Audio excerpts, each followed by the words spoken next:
दीप, सबसे पहले तो बताइए कि Q4 के नंबर्स कौन कौन से आए? कई दिग्गज कंपनीज के नंबर्स आए। बजाज फाइनेंस यहाँ पर नतीजे अनुमान से बेहतर थे।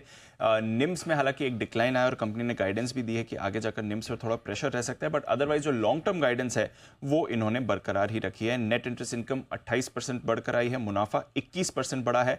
एसेट क्वालिटी तो खैर इन्हें कोई ज़्यादा बड़ी परेशानी होती नहीं है। एक इंपॉर्टेंट पॉइंट नोट है, बजाज हाउसिंग फाइनेंस जो इनकी सब्सिडरी है उसकी लिस्टिंग के लिए एक कमेटी का गठन किया गया है जो आगे जाकर निर्णय लेगी। इंडसइंड बैंक यहां पर ठीक ठाक नंबर्स आपको आते हुए दिखे हैं, थोड़े अनुमान से बेहतर थे। नेट इंटरेस्ट इनकम 15% बढ़ी है, मुनाफा भी 15% बढ़कर आया है। प्रोविजंस वाई और क्यू दोनों घटकर आए हैं। एसेट क्वालिटी इनकी स्टेबल रही है। निम्स में भी कुछ ज्यादा बड़ा बदलाव यहां पर नहीं होते हुए दिखा है। आगे की गाइडेंस में भी, लॉन्ग टर्म गाइडेंस में कोई बदलाव नहीं है इनके। टेक महिंद्रा इनलाइन नंबर्स आपको आते हुए देखें, थोड़े एडजस्टमेंट हुए हैं।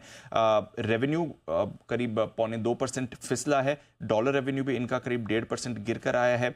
एबिट इनका 638 करोड़ पर आया है, अनुमान 940 का था, बट एडजस्ट करके देखें तो अनुमान मुताबिक ही इनका एडजस्ट एबिट आया है। एडजस्टेड मार्जिन्स और एडजस्टेड मुनाफा भी अनुमान मुताबिक है। एडजस्टमेंट क्यों है?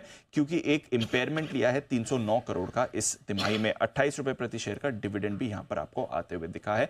आगे की कमेंट्री, मैनेजमेंट बोल रही है कि क्लाइंट स्पेंडिंग में थोड़ा सुधार उन्हें आते हुए दिख सकता है। एल&टी टेक्नोलॉजी सर्विसेज यहां पर थोड़े अनुमान से कमजोर नंबर्स रहे हैं आपके। रुपी रेवेन्यू करीब 4.5% बढ़कर आया है। डॉलर रेवेन्यू में 5% की ग्रोथ दिखी है। एबिट आपका 3% बढ़कर आया है। मार्जिन्स में गिरावट है और अनुमान से थोड़े कमजोर आपको आते हुए दिखे हैं। मुनाफा 1.5% बढ़कर आपको आते हुए दिखा है। आगे जाकर एआई स्पेस पर इनका भी फोकस है, थोड़ा स्ट्रेटेजिक प्लान की इन्होंने बात करी है। इसके अलावा एम्फोसिस पर रखिएगा नजर। 2.25% की रुपी रेवेन्यू ग्रोथ आपको आती हुई दिखी है। एबिट 2.25% बढ़कर आया है। मार्जिन इनके स्टेबल रहे हैं, हालांकि थोड़े अनुमान से कम है 14.9% पर। मुनाफा 5.25% बढ़ा है। कॉन्स्टेंट करेंसी ग्रोथ जो है वो अनुमान से बेहतर है 2.1% की, और एआई पर इनका भी बड़ा फोकस है आगे जाते हुए। ऑलराइट, चलिए, तो ये कुछ नंबर्स हैं, जब बाजार खुलेंगे तो इनका रिएक्शन स्टॉक्स पे जरूर दिखेगा। लेकिन दीप, और कौन से नंबर्स आ रहे हैं और खबरों के दम पर कहाँ का एक्शन है? ट्रिगर्स के हिसाब से देखेंगे तो आज इंपॉर्टेंट डे है, क्योंकि 88 सीट्स पर 13 स्टेट्स में फेज 2 की वोटिंग हो रही है।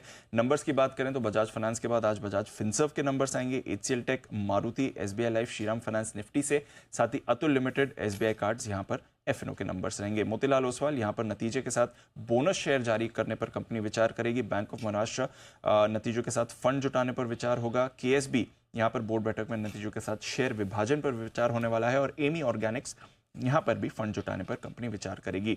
एक्स डेट है ICICI सिक्योरिटीज की 17 रुपए प्रति शेयर के डिविडेंड का एडजस्टमेंट आपको आते हुए दिखेगा। खबर की बात करें तो इंटरग्लोब एविएशन पर रखिएगा नजर। उससे पहले एक बार IPO अपडेट भी मैं दे देता हूं। JNK इंडिया, कल इसका IPO बंद हुआ, जबरदस्त सब्सक्रिप्शन मिला है। 28 गुना टोटल सब्सक्रिप्शन रहा है, जहां पर QIB कैटेगरी 74% रही है और रिटेल का भी 4 गुना सब्सक्रिप्शन आया है।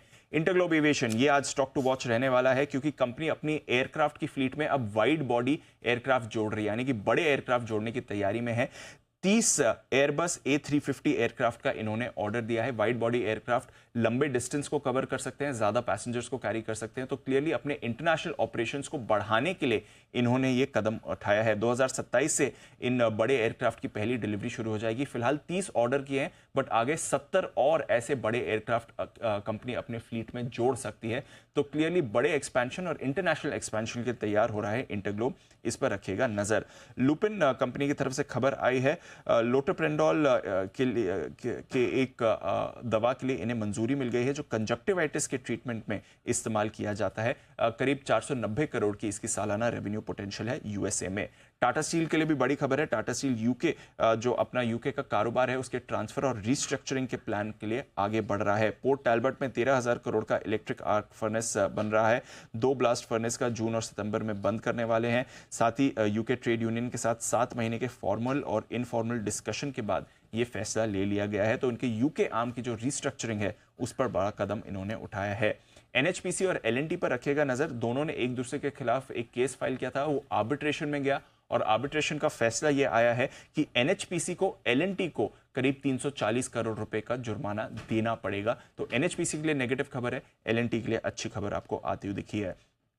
फाइनली कुछ बल्ड डील्स भी हैं। हर्षा इंजीनियर्स, यहाँ पर अमेरिकन फंड इंश्योरेंस सीरीज ने पूरा स्टेक बेचा है 1% का 410 के भाव पर, और प्लूटस वेल्थ मैनेजमेंट ने 0.5% हिस्सा यहां पर खरीदा है।